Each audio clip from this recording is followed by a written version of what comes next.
This is the COMA Girl Daily Podcast, written by Stephanie Bond.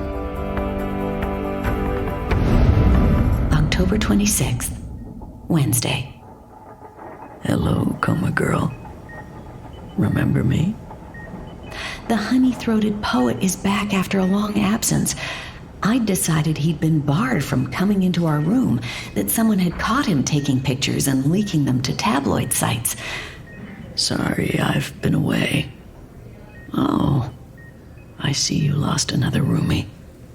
That has to be hard. I imagine there are only a few people who've had the same experience. I suppose people either get better or they get worse. I pray you both get better. But maybe I'm wrong about him. I hope I'm wrong. Nice hat, COMA Girl. Spurs fan, huh? That's cool. I heard the swish of pages as he opened a book. I found this poem by Emily Dickinson, and it's about how all the people you meet change you. And I thought it would be appropriate.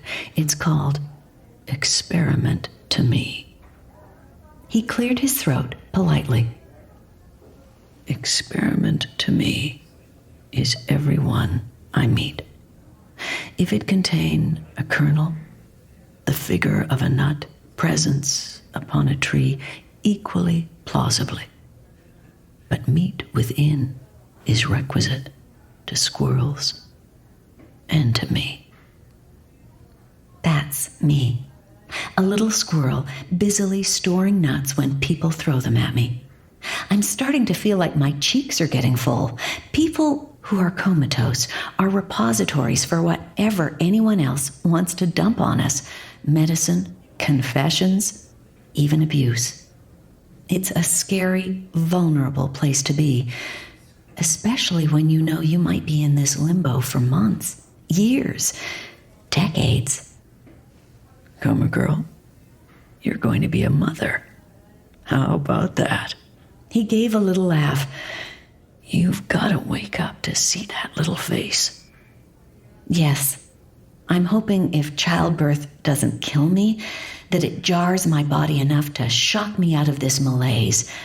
What if, years from now, I'm like this still and my child is visiting, will never know me as anything other than a living corpse? I don't want my mind to go there, but I can't help it. Depression is pulling at me.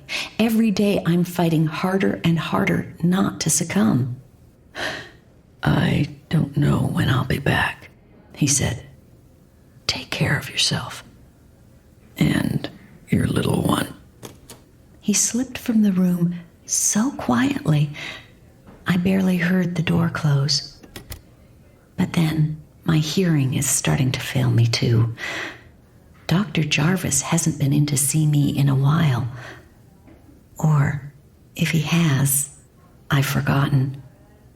I feel myself being erased, like a pencil drawing, and I'm utterly terrified.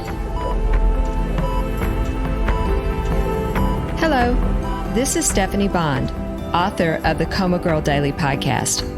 It's getting good, isn't it? Poor Marigold, at the mercy of dysfunctional family and friends. How frustrating.